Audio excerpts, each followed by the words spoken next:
Okay, so many of you have asked me to talk about this. I've gotten dozens of emails, a handful of voicemails, a bunch of messages during live streams saying, David, you really need to investigate and talk about some of the claims that are being made by members of Congress and their staff that some aspect of the Trump riots suggests some kind of inside job or coordination, either with members of Congress or with law enforcement. And I think it's very important. It would be irresponsible for me not to say that at this point, what we have is a set of allegations, many of which are still being investigated and sort of nebulous. But this has come to a level where we should talk about it. So there's a few different things going on here. First of all, there have been concerning patterns of posts and communications involving some right-wing members of Congress, in particular, new Congresswoman Lauren Boebert.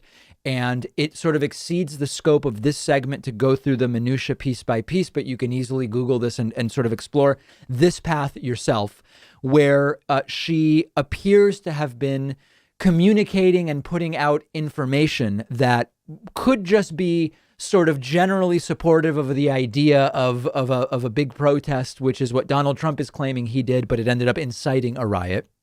Or maybe based on her being pictured with some individuals that seem to be riot folks, maybe she was in some way connected or involved. And there are sort of a number of allegations along that front.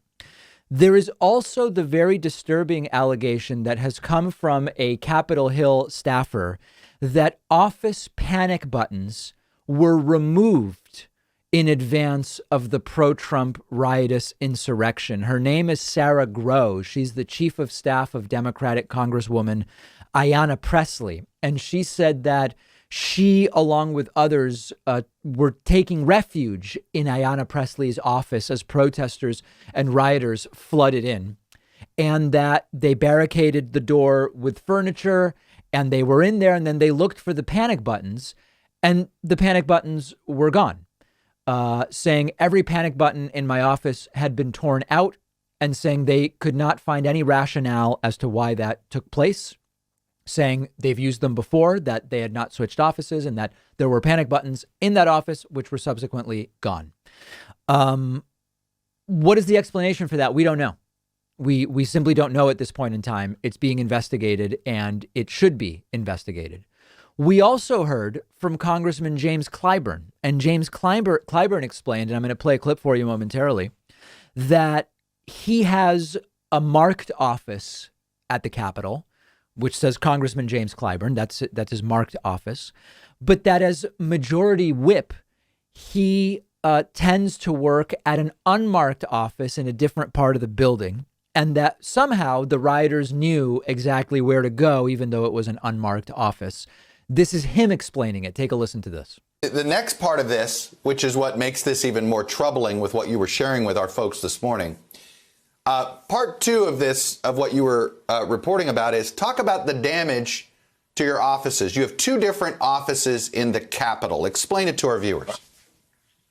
Well, I have an office in the Capitol, which is in the so-called Lincoln Room, named after Abraham Lincoln. That office has my name on the door, and it has Majority Whip above the door, and it's just off of Statuary Hall. Anybody walking through Statuary Hall can see that office. Now, that's not where I do most of my work. Up on the third floor is where I do most of my work, and there are many members of the United States Congress right now who could not tell you where that office is and could not find that office if they needed to. Yeah. I've been there. It's hard to find, sir. I agree. It is not easy. Yes. Yeah, but they found it. Nobody touched the door where my name is, but they were on the floor, and my staff was inside my inner office with furniture piled at the door, with people trying to get in. They did not let them in. My question is, how did they know where that office was? That, to me, needs a thorough investigation. And I do believe that there were some sensitivities here. There were people taking selfies with these insurrectionists. Something's wrong here. Right. So again, very troubling allegations, the explanation for which, individually, any of these stories might have some explanation that's relatively benign. I've not heard it yet. And so I want to be, again, as I've said before, an unending, unsatisfiable, endless skepticism gets us into conspiracy theory territory where both evidence for and lack of evidence and evidence against all is evidence for the conspiracy. I'm not going to fall into that. At this point, I've seen enough that says to me, I am not understanding why these different things took place, if indeed they took place as they are being alleged. And it certainly needs to be investigated. And we've since learned about a number of different officers involved with the Capitol Police officers who have been suspended and are being investigated for their roles. And we already know it's not within the realm, beyond the realm of reality, that Capitol Police acted, at least some people, incorrectly during this. And it must be investigated how far this goes. I think that that's roughly, and I know that many of you wish I could be more definitive about this. That's basically my thought about it at this point in time. The allegations are troubling, and if they are true or even part of them are true, there's quite a bit of explaining that needs to be done. We will continue following it. This episode is sponsored by Blue Chew. One of the things I make a priority on the show is not to perpetuate stigma for things that don't deserve it. We've talked about mental health. We've talked about many things where we should all just be respectful adults, period, and we would be better off. And Blue Chew can increase performance and give you that extra confidence you may be looking for. BlueChew.com, blue like the color blue, is the first chewable with the same FDA-approved ingredient as in Viagra and Cialis. It can be taken day or night, even on a full stomach, since it's chewable. Blue Chew is prescribed online by licensed doctors. You don't have to go to a doctor's office. You don't have to wait in line at a pharmacy. It ships right to your door in a discreet package.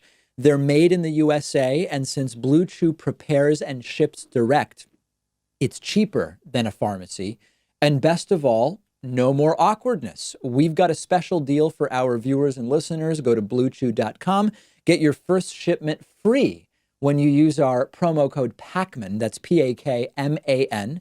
Pay just $5 shipping. That's BLUE Chew.com. Promo code Pakman to try it totally free. Blue Chew is the better, cheaper, faster choice, and we thank them for sponsoring the David Pakman Show.